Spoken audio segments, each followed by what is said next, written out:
21 വയസ്സുകാരനെ അടച്ചത് ജപ്പാനിലെ തന്നെ ഏറ്റവും ക്രൂരന്മാരായിട്ടുള്ള ക്രിമിനൽസ് കിടക്കുന്ന ജയിലാണ്. എന്നാൽ ഈ 21 വയസ്സുകാരൻ സാധാരണക്കാരനല്ല, അവൻ ഒരു മാർഷൽ ആർട്ടിസ്റ്റ് ആണ്. ഇന്ന് ഞാൻ നിങ്ങൾക്കായി കൊണ്ടുവന്നിട്ടുള്ളത് 1991 പുറത്തിറങ്ങിയ ദ സ്റ്റോറി ഓഫ് റിക്കി എന്ന ജാപ്പനീസ് സിനിമയാണ്. കഥയുടെ തുടക്കത്തിൽ തന്നെ ഒരു പോലീസ് ബസ്സിൽ കുറ്റവാളികളെ ഒരു ജയിലിലേക്ക് കൊണ്ടുപോകുന്നത് കാണാം. ഇനി ഈ ജയിലിനെ കുറിച്ച് പറയുകയാണെങ്കിൽ ഇത് ഗവൺമെന്റിന്റെ കൺട്രോളിലുള്ള ജയിലല്ല, ഇതൊരു പ്രൈവറ്റ് ഉടമസ്ഥതയിലുള്ള ജയിലാണ്. സോ ആ ജയിലിലേക്ക് പുതുതായി വരുന്ന കുറ്റവാളികളെ കൊണ്ടുവരുന്ന ബസ് ജയിലിന്റെ അകത്തെ സെല്ല് വരെ പോകുന്നുണ്ട്. എന്നിട്ട് മാത്രമാണ് അവർ കുറ്റവാളികളെ ബസ്സിൽ നിന്ന് ഇറക്കി അവരുടെ കൈകളിലെ വിലങ്ങയക്കുന്നത്. എന്നിട്ട് 3 പേര് വീതം അകത്തേക്ക് ചെക്കിങ്ങിനായിട്ട് കൊണ്ടുപോകും. അങ്ങനെ അവർ ഒച്ചത്തിൽ അവരുടെ പേര് പറഞ്ഞ് മെറ്റൽ ഡിറ്റക്ടറിലേക്ക് കൂടി നടന്നു പോകണം. അപ്പൊ ഇവനാണ് 37 വയസ്സുകാരനായ യെ മിങ്. ഇല്ലീഗൽ വെപ്പൺ ഡീലിംഗിന് പിടിക്കപ്പെട്ട് 7 വർഷം ജയിൽ ശിക്ഷയാണ് വിധിക്കപ്പെട്ടത്.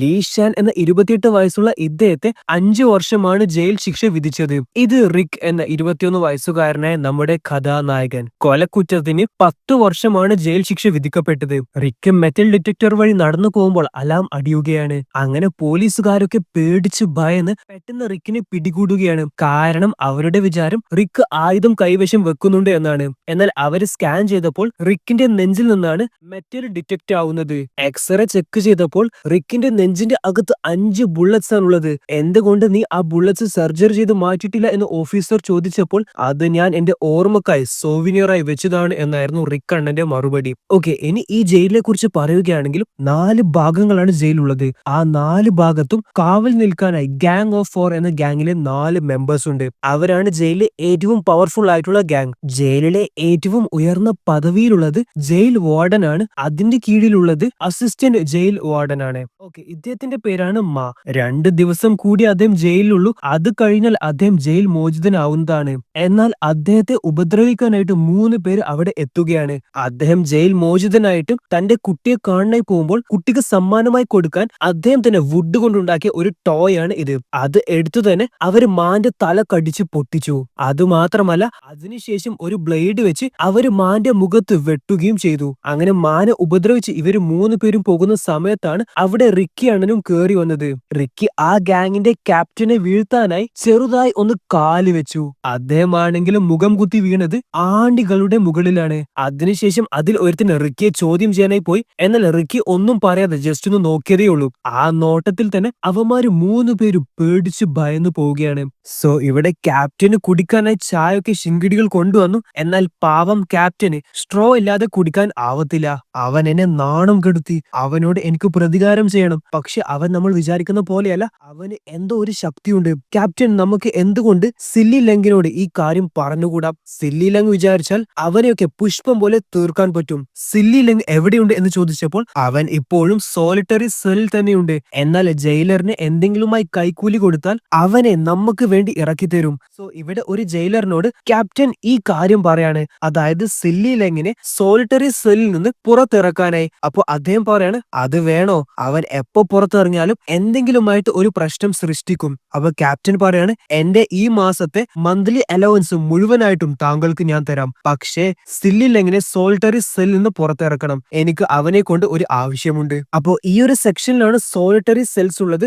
ജയിലിലെ തന്നെ ഏറ്റവും ക്രൂരന്മാരായിട്ടുള്ള അഥവാ അപകടകാരികളായിട്ടുള്ള ജയിൽ പുള്ളികളെയൊക്കെ ഈ സെല്ലുകളിലാണ് ഒറ്റക്ക് അടച്ചു പൂട്ടുക. അപ്പോ ഇതാണ് നമ്മൾ പറഞ്ഞ സില്ലി ലങ്. ആള് വളരെ അപകടകാരിയാണ്, പവർഫുള്ളുമാണ്. അദ്ദേഹത്തെ സെല്ലിന്റെ അകത്തുനിന്ന് പോലും വിലങ്ങിൽ ഇട്ടതായി കാണാം. ഇവിടെ ക്യാപ്റ്റന്റെ ആവശ്യപ്രകാരം ജയിലർ സില്ലി ലങ്ങിനെ സോൾട്ടറി സെല്ലിൽ നിന്ന് പുറത്തിറക്കുക മാത്രമല്ല ചെയ്തത്, അവര് മാ എന്ന പാവം ജയിൽ പുള്ളിയുടെ ജാമ്യം റദ്ദാക്കിയിട്ടുണ്ട്. അങ്ങനെ ജയിലേഴ്സിനോട് അദ്ദേഹം കരഞ്ഞു പറയാണ്, സർ പ്ലീസ് ദയവ് ചെയ്ത് എന്നോട് ഈ ചതി ചെയ്യരുത്. ഞാൻ എന്റെ ഭാര്യയും മക്കളെയും കണ്ടിട്ട് വർഷങ്ങൾ ഏറെയായി. പ്ലീസ്, ഞാൻ അവരെ കാണാനായി ആഗ്രഹിച്ചു നിൽക്കുകയാണ്. സർ പ്ലീസ് എന്നൊക്കെ പറഞ്ഞ് ജയിലറിന്റെ കാല് പിടിച്ച് മാ കരയുകയാണ്. എന്നാൽ അവർ മാനെ ചവിട്ടി മാറ്റി നീ ഒരു നിർഭാഗ്യവാനാണ് എന്നും പറഞ്ഞിട്ട് പോവുകയാണ്. എന്തായാലും തന്റെ ജാമ്യം റദ്ദാക്കിയത് മാക്ക് തീരെ സഹിക്കാനായിട്ടില്ല. അന്ന് രാത്രി മാ ജയിലിൽ നിന്ന് ആത്മഹത്യ ചെയ്തു. മാനെ കുറിച്ച് മറ്റു ജയിൽ പുള്ളികൾ ഇവിടുന്ന് പറയുന്നതൊക്കെ റിക്ക് കേൾക്കുന്നുണ്ട്. അതായത് മാ ഒരു പാവം വ്യക്തിയാണ്. ഭാര്യ ഹോസ്പിറ്റലിൽ എത്തിക്കാനായി വണ്ടി വേഗത്തിൽ ഓടിച്ചതാണ്. എന്നാൽ ആ സമയം അറിയാതെ ഒരു പോലീസുകാരനെ ഇടിച്ചുപോയി. എന്നാൽ പോലീസുകാരന് ചെറിയ പരിക്കുകൾ മാത്രമാണ് ഉണ്ടായത്. അറിയാതെ പറ്റിയ ആ കുറ്റത്തിനാണ് ആ പാവത്തെ ഇത്രയും ക്രൂരമായിട്ട് ഈ ജയിലിൽ നിന്ന് അവര് പീഡിപ്പിച്ചത്. അവസാനം അവന്റെ അന്ത്യം അവന്റെ കൈകൊണ്ട് തന്നെ. അപ്പൊ ഇതൊക്കെ കേട്ട് റിക്കിന് ശരിക്കും ദേഷ്യവും വരുന്നുണ്ട്, സങ്കടവും വരുന്നുണ്ട്. മാന്റെ ബോഡി കൊണ്ടുപോകുമ്പോൾ റിക്ക് ബോഡി കാണാനേ പോവുകയാണ്. ബോഡി നോക്കുമ്പോൾ അതിൽ കൈകളിൽ വിലങ്ങിട്ടിട്ടുണ്ട്. എന്തിനാണ് സാറേ മരിച്ചുപോയ ആൾക്ക് വിലങ്ങ് എന്ന് പറഞ്ഞ് റിക്ക് ആ വിലങ്ങ് മാന്റെ കയ്യിൽ നിന്ന് പൊട്ടിക്കുകയാണ്. അദ്ദേഹത്തിന്റെ മൃതദേഹത്തിന്റെ മുകളിൽ റിക്ക് താൻ ഉണ്ടാക്കിയ ടോയ് കാറും വെച്ചു. ശേഷം റിക്കിന് ശരിക്കും സങ്കടവും ദേഷ്യവും ഒക്കെ വരുന്നത് കാണാം. സോ അടുത്ത ദിവസം റിക്ക് കുളിക്കുന്ന സമയത്ത് തൊട്ട് അടുത്ത് തന്നെ ആ ക്യാപ്റ്റനും കുളിക്കുന്നത് കാണാം. അവിടത്തേക്ക് റിക്കിനെ അറ്റാക്ക് ചെയ്യാനായി സില്ലി ലെങ് എന്ന സുമോ വരുന്നുണ്ട്. സില്ലി ലെങ്ങിന്റെ ഒറ്റൊരു ഇടിയിൽ തന്നെ റിക്ക് തെറിച്ചങ്ങ് പോയി. റിക്കിന് മനസ്സിലായി ക്യാപ്റ്റനാണ് തന്നെ കൊല്ലാൻ വേണ്ടി സില്ലി ലെങ്ങിനോട് പറഞ്ഞത് എന്ന്. അതിനുശേഷം നമ്മൾ നോക്കുകയാണെങ്കിൽ ഒറ്റ ഇടിയിലായിട്ട് തന്നെ റിക്ക് ക്യാപ്റ്റനെയും സുമോനെയും കൊല്ലുന്നുണ്ട്. അങ്ങനെ ജയിലേഴ്സ് വന്ന് റിക്കിനെ പിടിച്ചു കൊണ്ടുപോവുകയാണ്. ആ സമയമാണ് നമ്മൾ തുടക്കത്തിൽ പറഞ്ഞ ഗാങ് ഓഫ് ഫോറിലെ ഒരു മെമ്പർ റിക്കിനെ കാണാനായി വന്നത്. അപ്പൊ ഇദ്ദേഹത്തിന്റെ പേര് ഓസ്കർ എന്നാണ്. നമ്മൾ തമ്മിൽ നേരിട്ടൊന്ന് കാണണം എന്നും ഓസ്കർ റിക്കിനോട് ഭീഷണി പോലെ പറയുന്നുണ്ട്. സോ ഇവിടെ ജയിലേഴ്സ് റിക്കിനെ സോളിറ്ററി സെൽ അടക്കുകയാണ്. എന്നിട്ട് പറയാണ്, നാളെ ആവട്ടെ നിന്നെ അസിസ്റ്റന്റ് വാർഡൻ കാണുന്നുണ്ട്, അങ്ങേര് നിന്നെ ഒരു പാഠം പഠിപ്പിക്കും. അപ്പൊ സെല്ലിൽ നിന്ന് റിക്ക് പഴയ ചില കാര്യങ്ങൾ ആലോചിക്കുകയാണ്. സോ ഇവിടെ സ്കൂളിൽ നിന്ന് റിക്ക് തന്റെ മാതാപിതാക്കളെ സംസ്കരിച്ച സ്ഥലത്ത് സന്ദർശിക്കാനായി ഓടി വന്നതാണ്. എന്നാൽ അവിടെ മാസ്റ്റർ ഷെൻ എന്ന ഒരു കുങ്ഫു മാസ്റ്റർ ഉണ്ടായിരുന്നു. റിക്കിന്റെ മാമനാണ് ഈ മാസ്റ്റർ. റിക്കിന് വെറും 7 വയസ്സ് പ്രായമുള്ളപ്പോൾ തന്നെ റിക്കിന് ഒരു കാളയുടെ ശക്തിയായിരുന്നു. അങ്ങനെ ഞാനാണ് നിന്നെ റിക്കി എന്ന് വിളിച്ചത്. അപ്പോൾ നീ വലുതായല്ലേ, ഇപ്പോ നീ അതിനേക്കാൾ ശക്തനായോ റിക്കി?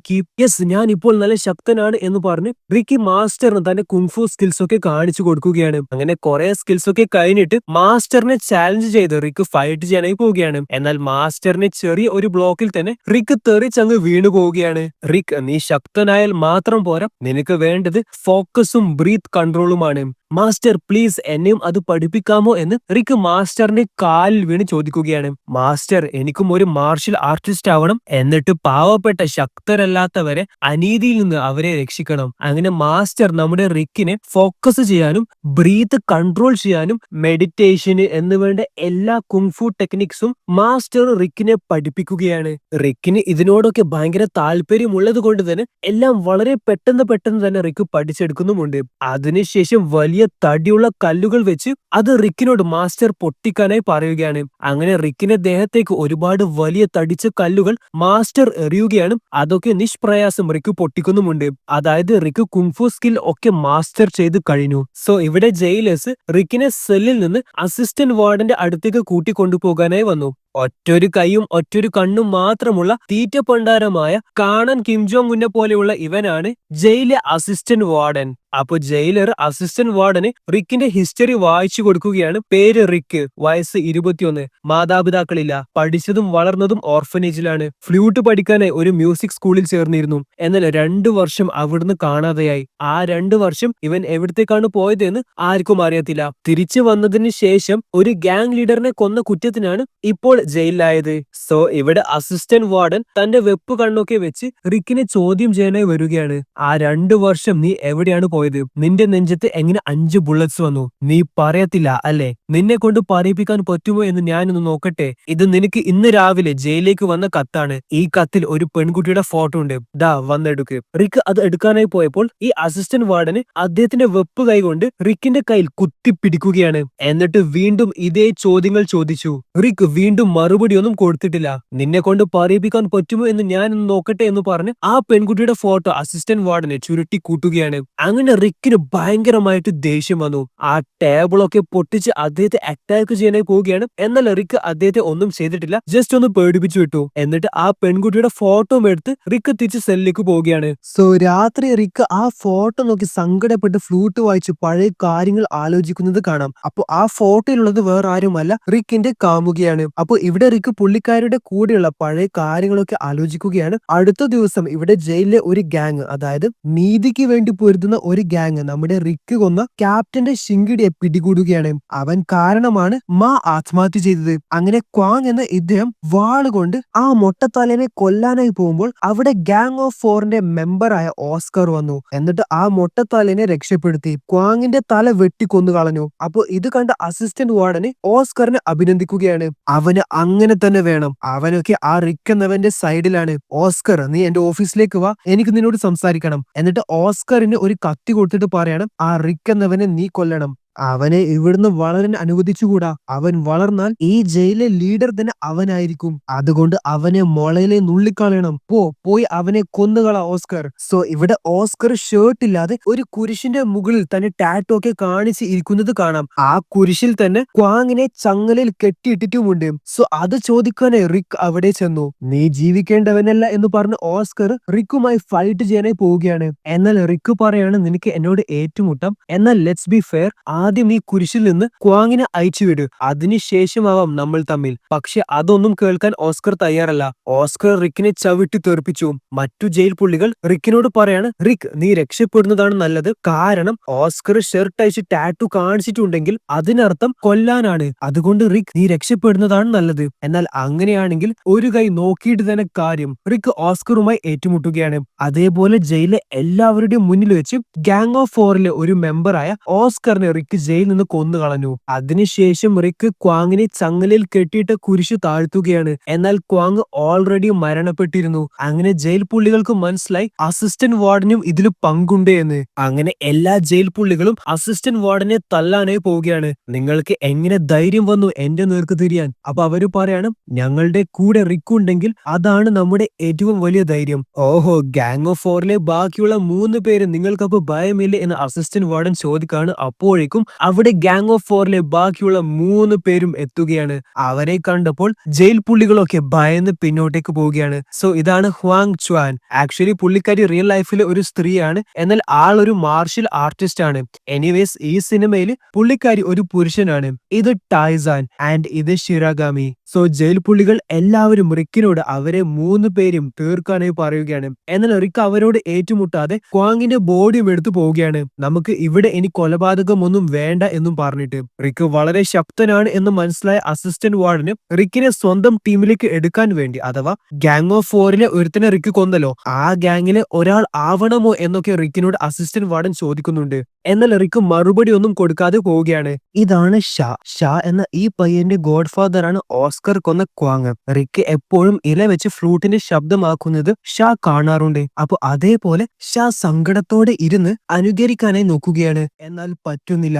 അപ്പോഴാണ് അവിടെ റിക്ക് ഷാനെ കാണാനേ വന്നത്. എന്നിട്ട് ഷാനോട് എങ്ങനെയാണ് ഇലയിൽ ഫ്ലൂട്ടിന്റെ ശബ്ദം ആക്കേണ്ടത് അതിന്റെ ട്രിക്ക് റിക്ക് പറഞ്ഞു കൊടുക്കുകയാണ്. മോനെ, അതിലേക്ക് ഊതുക അല്ല ചെയ്യേണ്ടത്, നാവ് അകത്തേക്ക് റോള് ചെയ്യൂ, എന്നിട്ട് ഇതാ ഇങ്ങനെ എന്ന് റിക്ക് കാണിച്ചു കൊടുത്തു. അപ്പോൾ ഷാ പൊട്ടിക്കരയുകയാണ്. എന്നിട്ട് തന്റെ നാവ് റിക്കിന് കാണിച്ചു കൊടുത്തു. സോ ഗ്യാങ് ഓഫ് ഫോറിലെ ഹ്വാങ് ച്വാന് ഷാന്റെ നാവ് വെട്ടി മാറ്റിയിട്ടുണ്ടായിരുന്നു. അങ്ങനെ റിക്ക് ഷാനെ സന്തോഷിപ്പിക്കാനെ തന്റെ ഫ്ലൂട്ട് ഷാക്ക് സമ്മാനമായി കൊടുക്കുകയാണ്. ഫ്ലൂട്ട് വായിച്ചപ്പോൾ ഷാക്ക് ഒരുപാട് സന്തോഷമായി. സന്തോഷം കൊണ്ട് ഷാ തുള്ളിച്ചാടുകയാണ്. ഷാ സന്തോഷത്തോടെ തുള്ളിച്ചാടുന്നത് ദൂരെ നിന്ന് ഹ്വാങ് ച്വാൻ കാണുന്നുണ്ട്. അപ്പൊ തനിക്ക് ഫ്ലൂട്ട് സമ്മാനമായി റിക്ക് കൊടുത്തത് കൊണ്ട് ഷാ റിക്കിന് തിരിച്ച് സമ്മാനമായി കൊടുത്തത് പോപ്പി ലീവ്സ് ആണ്. അതായത് പോപ്പി ലീവ്സ് എന്ന് പറയുന്നത് കഞ്ചാവൊക്കെ പോലെ ഒരു ഡ്രഗ് ലീഫാണ്.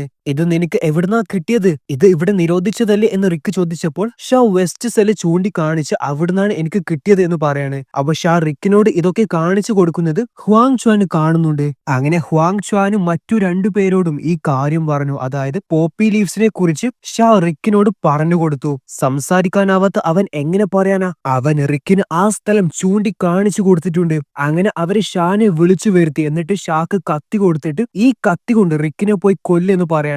നീ കൊന്നിട്ടില്ലെങ്കിൽ നിന്റെ നാവ് അറുത്തുമാറ്റിയതുപോലെ നിന്റെ തല ഞാൻ അറുത്തുമാറ്റും. നീ ആയതുകൊണ്ട് നീ അവനെ കൊല്ലുമെന്ന് ഒരിക്കലും അവൻ പ്രതീക്ഷിക്കത്തില്ല. അതുകൊണ്ട് പിന്നിൽ പോയിട്ട് അവനെ കുത്തിയാൽ മതി, അവൻ ചത്തോളും. എന്നാൽ ഷാ ഇല്ല, എനിക്ക് പറ്റത്തില്ല എന്ന് തല ആട്ടി പറയാണ്. അങ്ങനെ ആ ദേഷ്യത്തിൽ ഹ്വാങ് ച്വാൻ ഷാനെ കൊല്ലുകയാണ്. ഷാനെ കൊന്ന് ബോഡി പീസ് ആക്കി സെല്ലിന്റെ പുറത്തിട്ടു. അങ്ങനെ ജയിൽ പുള്ളികൾ ഈ ബോഡി കണ്ടപ്പോൾ അവർക്ക് ആർക്കും ഇത് ആരുടെ ബോഡിയാണെന്ന് തിരിച്ചറിയാൻ കഴിയുന്നില്ല. കാരണം അമ്മാതിരിയാണ് ബോഡി വെട്ടിക്കൂട്ടിയിട്ടുള്ളത്. അങ്ങനെ റിക്ക് ആ ബോഡിയുടെ അടുത്ത് പോയപ്പോൾ അതിൽ നിന്ന് താൻ ഷാക്ക് സമ്മാനമായി കൊടുത്ത ഫ്ലൂട്ട് കണ്ടു. അങ്ങനെ റിക്കിന് മനസ്സിലായി ഇത് ഷാന്റെ ബോഡിയാണ് എന്ന്. ഗാങ് ഓഫ് 4 ആണ് ഷാനെ കൊന്നത് എന്നും റിക്കിന് മനസ്സിലായിട്ടുണ്ട്. ഇവിടെ ഹ്വാങ് ച്വാനെ അസിസ്റ്റന്റ് വാർഡന് ദേഷ്യത്തിൽ വഴക്ക് പറയുന്നത് കാണാം. പോപ്പി ലീവ്സിനെ കുറിച്ച് റിക്ക് എങ്ങനെയാണ് അറിഞ്ഞത്? അതിന് അവസരം ഉണ്ടാക്കി കൊടുത്തത് നിങ്ങളാണ്. എന്തെങ്കിലും വഴി കണ്ടെത്ത്. ആ സമയമാണ് വെസ്റ്റ് സെല്ലിൽ തീ പിടിക്കുന്നത് ഹ്വാങ് ച്വാന് കണ്ടത്. അതായത് പോപ്പി ലീവ്സ് നട്ട ആ സ്ഥലം മുഴുവനായിട്ടും റിക്ക് കത്തിച്ചു കളഞ്ഞു. എന്നിട്ട് റിക്ക് ഹ്വാങ് ച്വാനോട് പറയാണ്, ഞാൻ ഇത് അറിഞ്ഞത് കൊണ്ടല്ലേ നിങ്ങൾ ഷാനെ കൊന്നത്. അങ്ങനെ അവര് രണ്ടുപേരും ഏറ്റുമുട്ടുകയാണ്. ഈ ഹ്വാങ് ച്വാനും കുങ്ഫു ആണ്. അങ്ങനെ തന്റെ ഒരു സ്പെഷ്യൽ ഹാർട്ട് പഞ്ച് ഉണ്ട്. ആ പഞ്ച് കിട്ടിയാൽ കുറച്ച് നിമിഷം മതി ആള് വടിയാവാൻ. അങ്ങനെ റിക്കിനെ കൊല്ലാനായിട്ട് ഹ്വാങ് ച്വാന് റിക്കിന്റെ നെഞ്ചത്ത് ആ പഞ്ച് ചെയ്യുകയാണ്. റിക്കിനാണെങ്കിൽ ശ്വാസം മുട്ടാനായിട്ടും തുടങ്ങി. അതായത് റിക്ക് ചാവാനായി. ഇവിടെ ഫൈറ്റ് കാണാനായി ജയിൽ പുള്ളികൾ എല്ലാവരും പുറത്തേക്ക് ഓടുന്നത് കാണാം. ഇതൊക്കെ CCTVയിൽ നിന്ന് കാണുന്ന അസിസ്റ്റന്റ് വാർഡന് ജയിലറിനോട് എല്ലാ ജയിൽ പുള്ളികളെയും സെല്ലിലേക്ക് അടക്കാനായി പറയുകയാണ്.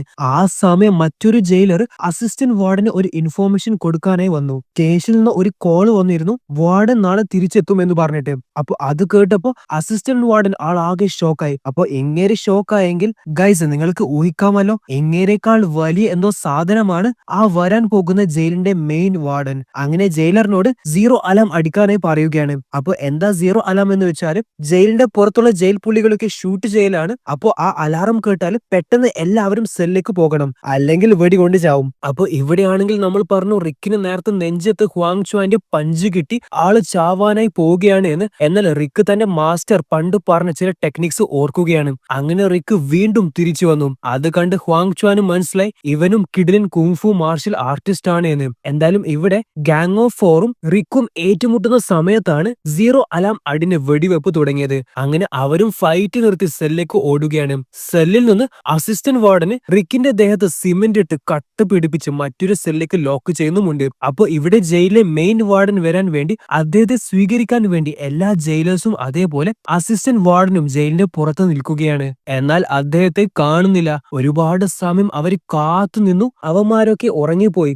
ആ സമയത്താണ് ഒരു ജയിലർ വാർഡന്റെ കാറ് വരുന്നത് ദൂരെ നിന്ന് കണ്ടത്. എല്ലാവരും എഴുന്നേൽക്ക്, വാർഡൻ വരുന്നുണ്ട്. അത് കേട്ടപ്പോ എല്ലാവരും പെട്ടെന്ന് ഞെട്ടി എഴുന്നേൽക്കുകയാണ്. അതായത് എല്ലാവർക്കും ഈ വാർഡനെ പേടിയാണ്. അങ്ങേരെ പേടിക്കാൻ ഇതിനു മാത്രം എന്തായിരിക്കും ഉള്ളത്? അപ്പോ ഇതാണ് ജയിൽ വാർഡൻ. അങ്ങേർക്ക് ഒരു തലതെറിച്ച അഥവാ വഷളായ മകൻ കൂടിയുണ്ട്. ഈ മകനാണെങ്കിൽ അസിസ്റ്റന്റ് വാർഡനോട് മാമ ഇങ്ങോട്ട് വാ എന്ന് പറഞ്ഞ് താൻ ചവച്ച ച്യൂയിംഗം അങ്ങേരുടെ നെറ്റിയിൽ ഒട്ടിക്കുകയാണ്.